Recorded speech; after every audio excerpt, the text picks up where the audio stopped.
Hello everyone, I am doctor Hulas today and आज हम लोग बात करने वाले हैं कि what is internship and how to write research project related to internship.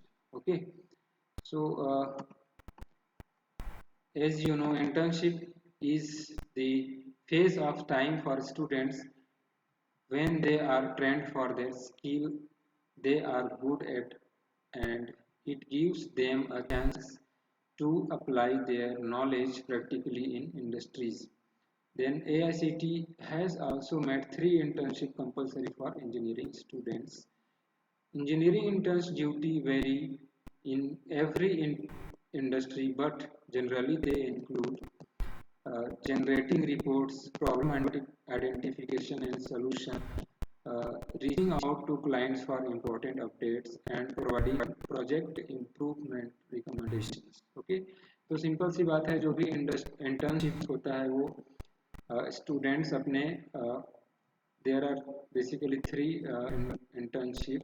एक तो 1 मंथ का होता है और एक 3 मंथ या 6 मंथ का होता है, कुछ एक 1 ईयर भी होता है. तो जो हमारे स्टूडेंट्स जो प्रोजेक्ट्स कर रहे हैं डिग्री कोर्सेज में है, तो लास्ट 6 मंथ जो होता है वो इंटर्नशिप होता है. ओके, तो वो इंटर्नशिप में आपको जो भी थ्योरेटिकल नॉलेज आपने गेन किया है डिग्री कोर्सेज के टाइम पे, ओके, उसको एक पर्टिकुलर इंडस्ट्री के किसी एरिया में या किसी फील्ड में आप अप्लाई कर सकते हैं प्रॉब्लम आइडेंटिफिकेशन के लिए और प्रॉब्लम सॉल्यूशन के लिए. So that is the internship. आप क्या सीखते हैं प्रैक्टिकली, इंडस्ट्रियल कल्चर क्या है, वहाँ का इन्वायरमेंट कैसा रहता है, बिहेवियर कैसा होता है, ये आपको सीखने को भी मिलता है और अपना नॉलेज अप्लाई करने के लिए भी आपको मिलता है. ओके, तो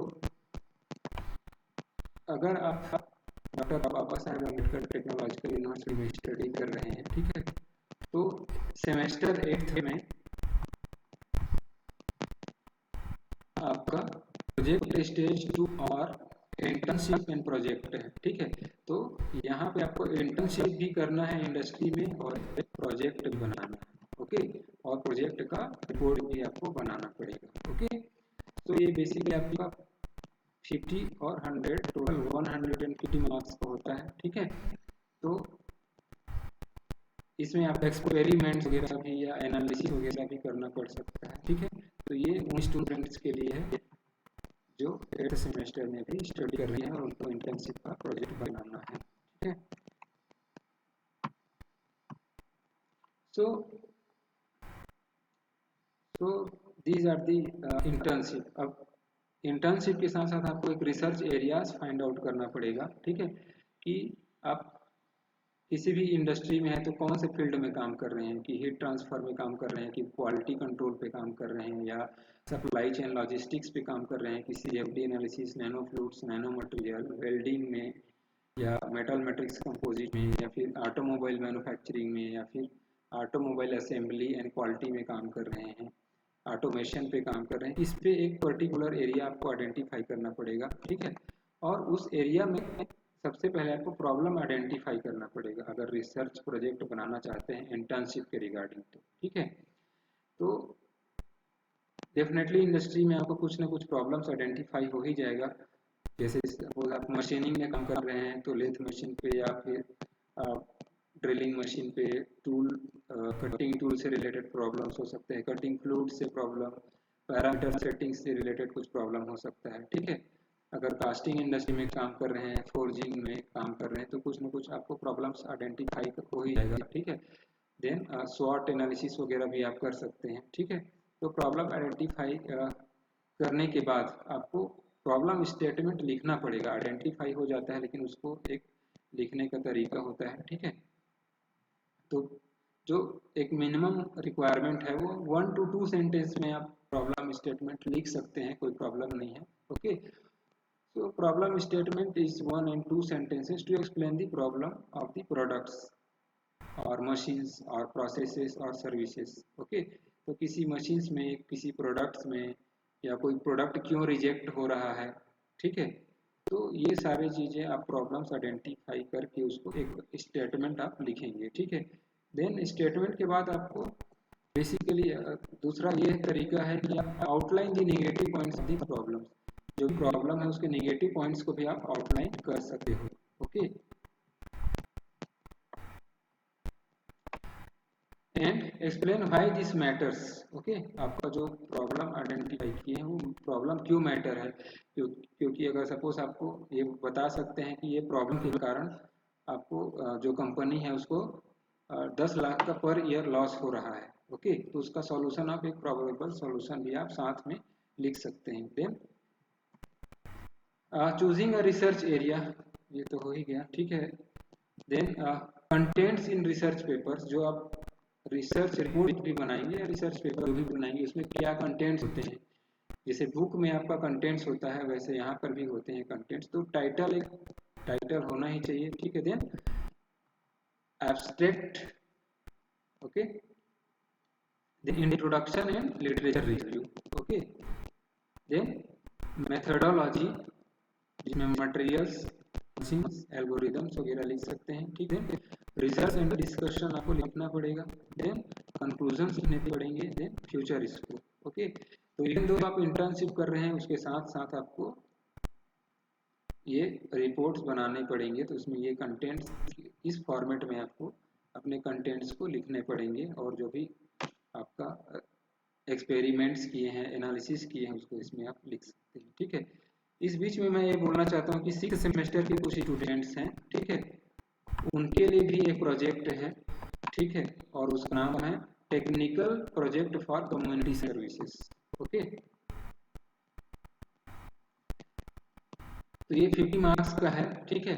तो जो 6th सेमेस्टर के स्टूडेंट्स हैं उनको क्या करना है, उनको भी रिपोर्ट ऐसे ही बनाना है, लेकिन इनका ये माइनर प्रोजेक्ट होगा, ठीक है। तो इस माइनर प्रोजेक्ट में visit nearby places to understand the problems of the community, तो इंडस्ट्रियल एरिया में जा सकते हैं या फिर सोसाइटी में जा सकते हैं, ठीक है। वहाँ क्या प्रॉब्लम है, वाटर प्रॉब्लम, ठीक है, डस्ट का प्रॉब्लम, एनवायरमेंटल प्रॉब्लम हो सकते हैं, एनवायरमेंटल इश्यूज हो सकते हैं, ठीक है, और सोशल इश्यूज भी कुछ हो सकते हैं, जैसे कि अभी साइबर क्राइम वगैरह हो गया, ठीक है, हैकिंग वगैरह, तो जो ओके, तो नियर बाई प्लेसेस में क्या प्रॉब्लम्स है उसको आपको आइडेंटिफाई करना है। एग्रीकल्चरल रिलेटेड आपको प्रॉब्लम्स हो सकते हैं, ठीक है, sales and marketing related problems हो सकते हैं, तो सप्लाई चेन से रिलेटेड प्रॉब्लम्स हो सकते हैं, ठीक है। तो एक प्रॉब्लम आपको नियर बाई प्लेसेस से आइडेंटिफाई करना है 6th सेमेस्टर के स्टूडेंट को। Then select one of the problems, बहुत सारे प्रॉब्लम आइडेंटिफाई कर सकते हैं, लेकिन उनमें से सिर्फ एक प्रॉब्लम को आपको स्टडी के लिए चूज करना पड़ेगा, ठीक है, और उसका state the exact title of the project. तो जैसे मैंने बोला कि आपको उस प्रोजेक्ट का आपने प्रॉब्लम आइडेंटिफाई तो कर लिया, बट उसका टाइटल क्या होगा, टॉपिक का नाम क्या होगा, आपको स्टेट करना पड़ेगा, ठीक है। Then define scope of the problem, और इंट्रोडक्शन पार्ट में उस प्रॉब्लम का स्कोप क्या है, ठीक है, उसको आपको लिखना पड़ेगा, स्टेट करना पड़ेगा, स्टेटमेंट लिखना पड़ेगा, ठीक है। Then explain the motivation, objectives and scope of that project. Okay, जो प्रोजेक्ट या प्रॉब्लम आइडेंटिफाई किया है उसका स्कोप क्या होगा, मोटिवेशन क्या होगा, उसको ऑब्जेक्टिव्स क्या होगा, आपको लिखना पड़ेगा, और वो आपको इस कंटेंट्स में, इसको भी 6th सेमेस्टर स्टूडेंट्स के लिए भी सेम कंटेंट ही रहेगा, मतलब टॉपिक रहेगा या टाइटल रहेगा। एब्स्ट्रैक्ट लिखना पड़ेगा जिसमें आप ऑब्जेक्टिव्स भी लिख सकते हैं, ठीक है, ब्रीफ ऑब्जेक्टिव, ठीक है, और इंट्रोडक्शन में आपका जो डिटेल्स है मैं आगे बताऊंगा। देन मेथोडोलॉजी क्या है, ये इसी फॉर्मेट में 6th सेमेस्टर के स्टूडेंट्स को भी अपना प्रोजेक्ट बनाना पड़ेगा, ठीक है। Then choosing a research title, तो टाइटल चूज करने के लिए अलग अलग क्राइटेरिया होते हैं, लेकिन अगर सपोज एक टाइटल है मशीनिंग ऑफ स्टील, ये भी एक टाइटल हो सकता है, ठीक है। टर्निंग ऑफ स्टील, मशीनिंग का डिफरेंट टाइप होता है, conventional machining, non conventional machining, turning, ठीक है, knurling, drilling, boring, taper turning, step turning, ठीक है, hot turning, cold turning, okay, तो डिफरेंट टाइप्स होते हैं, ठीक है, मशीनिंग का। तो मशीनिंग बस लिखेंगे तो जो रीडर है उसको समझ में नहीं आएगा, या इवेल्युएशन कमेटी उसको समझ में नहीं आएगा कि आप किस पे काम किए।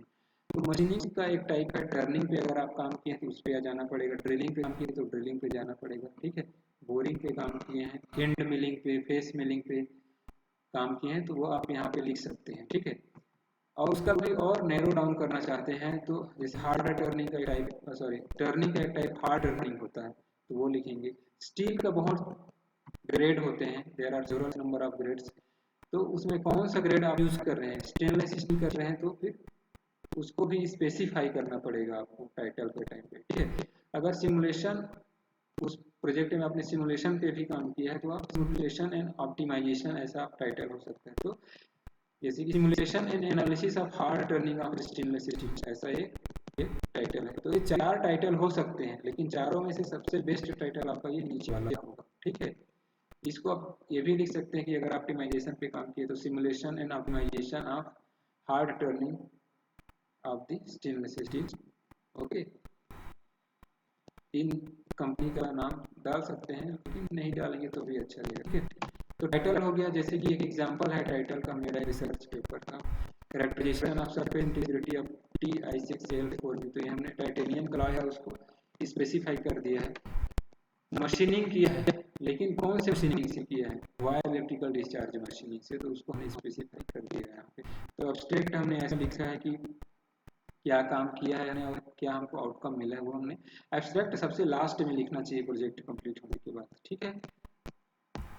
देन राइटिंग इंट्रोडक्शन, तो इंट्रोडक्शन लिखने के टाइम आपको बहुत सारी चीज ध्यान रखना पड़ेगा, ठीक है। तो ये आपके रीडर को ये बताता है कि आपने अपने सब्जेक्ट एरिया में कितना नैरो डाउन किया है, ठीक है, कितना डीप रिसर्च किया है, ओके। तो general subject area to the narrow topic that your paper covers, okay. Then इसमें आपको जो प्रॉब्लम है, जो जिस एरिया पे आप काम कर रहे हैं उसका स्कोप आपको बताना पड़ेगा, देन कंटेक्स्ट बताना पड़ेगा, या कि बैकग्राउंड बताना पड़ेगा, देन इम्पोर्टेंस क्या है उस रिसर्च का या उस प्रॉब्लम का या उस सोल्यूशन का, वो आपको यहाँ पे क्यों आपका रिसर्च मैटर करता है आप ये बताना पड़ेगा, ठीक है। देखो, लेकिन जो इंटर्नशिप कर रहे हैं वो बच्चे ये लिख सकते हैं कि पहले पेज पे आप जिस कंपनी में आप इंटर्नशिप कर रहे हैं उस कंपनी के बारे में आप बता सकते हैं, अबाउट दैट कंपनी, उसका क्या प्रोडक्ट्स है, क्या सर्विसेज वो प्रोवाइड करती हैं, कौन से मटेरियल्स को डील करती हैं, उनके कस्टमर्स क्या क्या है, सैलिएंट फीचर्स क्या है उस कंपनी का, ये सारा चीज़ आप एक पेज पे इंट्रोडक्शन पेज पे ही लिख सकते हैं। लेकिन जो नेक्स्ट पेज है उसे आपको ये सारा चीज़ रिसर्च पॉइंट ऑफ व्यू से भी आपको लिखना पड़ेगा, ठीक है। देन अगर हम बात करें ओवर इंट्रोडक्शन में हम क्या क्या डाल सकते हैं, तो ओवरव्यू ऑफ द टॉपिक, आपने जो टॉपिक बनाया है उसको जस्टिफाई करना पड़ेगा कि वो इम्पोर्टेंस क्यों है, ठीक है। प्रायर रिसर्च कोई है उसको भी आप यहाँ पे लिटरेचर रिव्यू के फॉर्म में डाल सकते हैं। रेशनले ऑफ योर रिसर्च यहाँ पे आप डाल सकते हैं। Then describe the methodology, briefly आप अपने जो मेथोडोलॉजी यूज किए हैं उसको लिखेंगे। नॉवेल्टी क्या है, तो आपने जो प्रॉब्लम आइडेंटिफाई किया है उसमें नया क्या है और उसका सॉल्यूशन है, उसमें क्या नया चीज करने वाले हैं उसको सब लिखते हैं। देन थीसिस स्टेटमेंट आप वहाँ पे लिख सकते हैं। देन एक आउटलाइन या बैकग्राउंड वहाँ पे रिसर्च बैकग्राउंड आप लिख सकते हैं इंट्रोडक्शन के डिफरेंट कंटेंट्स में, ठीक है, सब सेक्शन में। देन राइटिंग मेथोडोलॉजी, तो बेसिकली जो भी मेथोडोलॉजी है उसमें आपका जो प्रोजेक्ट रिपोर्ट है, मेथड्स आपने कौन कौन सा यूज किया है रिसर्च करने के लिए उसको लिखना पड़ेगा। What you did and how you did, उसके बारे में ये बताता है आपका रिसर्च मेथोडोलॉजी चैप्टर, ठीक है। Then it allows readers to evaluate reliability and validity of the research, ठीक है। अगर आपने अच्छा मशीन यूज किया है, अच्छा मेथोडोलॉजी यूज किया है, ओके, तो आपका रिसर्च को रिलायबल माना जाएगा, ठीक है। Then it includes the what type of research you did, सभी टाइप रिसर्च है कि एक्सपेरिमेंटल रिसर्च है, एम्पिरिकल रिसर्च है, किस टाइप का रिसर्च आपने किया वो बताएगा। How you collected your data, किस मेथड से आपने कलेक्ट किया है अपने डाटा को, एक्सपेरिमेंट से, सर्वे से या कोई और, वो आपको बताएगा यहाँ पे। तो आप यहाँ पे आप एक्सप्लेन करेंगे मेथोडोलॉजी में कि आपने कौन से मेथड से डाटा कलेक्ट किया है। Then how you analyzed your data, analyze करने के लिए कौन सा मेथड है, कौन सा एल्गोरिदम है, वो आपको यहाँ पे बताना पड़ेगा। एनी मशीन्स, टूल्स, मटेरियल्स, ठीक है, या उसके बारे में भी आप मेथोडोलॉजी में आप एक्सप्लेन कर सकते हैं। सपोज लेथ मशीन है, उसका स्पेसिफिकेशन डाल सकते हैं। वर्नियर कैलिपर से आपने मेजर किया है, कोऑर्डिनेट मेजरिंग मशीन से आपने मेजर किया, तो उसका डिटेल इसमें आप मेथडोलॉजी चैप्टर में आप डाल सकते हैं। देन रैशनली क्या है आपका, ठीक है, एल्गोरिथम्स एंड प्रिंसिपल्स कौन कौन से आपने न्यूटन्स लॉ यूज किया है तो आप उसमें इंक्लूड कर सकते हैं मेथडोलॉजी में, ठीक है। रिजल्ट्स एंड डिस्कशन में क्या है कि रिजल्ट्स में आपने जो भी रिजल्ट्स आपको मिला है, ठीक है, description about the main findings of the research, आपने क्या रिजल्ट्स आपको मिला उसको टेबल्स के फॉर्म में, फिगर्स के फॉर्म में, ठीक, आप लिख सकते हैं और उसको डिस्कस करना है डिटेल कि आपका जो रिजल्ट है वो फिजिबल है, इम्पोर्टेंस है, सिग्निफिकेंट है, वो डिस्कस करना है। तो डिस्कशन सेक्शन में आप उसको लिख सकते हैं। देन पोटेंशियल वेरिएबल्स क्या क्या है, प्रोसेस पैरामीटर्स क्या क्या है, जैसे कि वेल्डिंग के बारे में या लेथ मशीन के बारे में बात करें, लेथ मशीन में क्या होता है, depth of cut, feed rate, spindle speed, tool material, cutting fluid characteristics, ठीक है, प्रोसेस पैरामीटर हो सकते हैं। तो उस पोटेंशियल वेरिएबल्स या प्रोसेस पैरामीटर्स को आप डिस्क्राइब कर सकते हैं। Then over interpretation under the interpretation of results, ठीक है, तो आपको वो सब चीज करना पड़ेगा, बट यहाँ पे there should not be confusing tables, tables आपका कंफ्यूजिंग नहीं होना चाहिए, ठीक है, डेटा जो है वो इनएक्यूरेट नहीं होना चाहिए, ठीक है। तो ये सारी चीजें आपको वहाँ पे ध्यान देने वाली बात है। देन सब हेडिंग में आप एक्सपेरिमेंटल पर्पस को एक्सप्लेन कर सकते हैं, अप्रोच, रिजल्ट, एक्सपेरिमेंटेशन, ठीक है। Then text, figures, then tables वगैरह यूज करके आप क्या कर सकते हैं, अपना रिजल्ट्स एंड डिस्कशन पार्ट लिख सकते हैं। कंक्लूजन कैसे लिखना है, तो कंक्लूजन लास्ट कंपोनेंट होता है किसी रिपोर्ट का।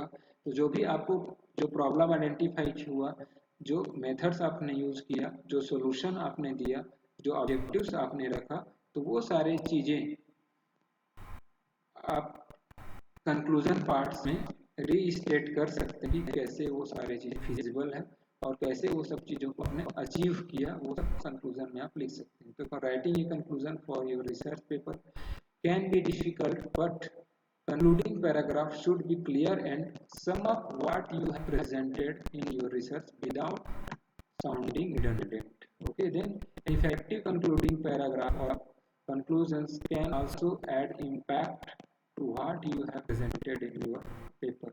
Okay, so restate your research topic, restate your thesis, summarize main points of your research, connect significance or important results. Okay, then summarize your research data and outcomes. Okay, तो ये सारी चीजें contents आपको लिखना पड़ेगा।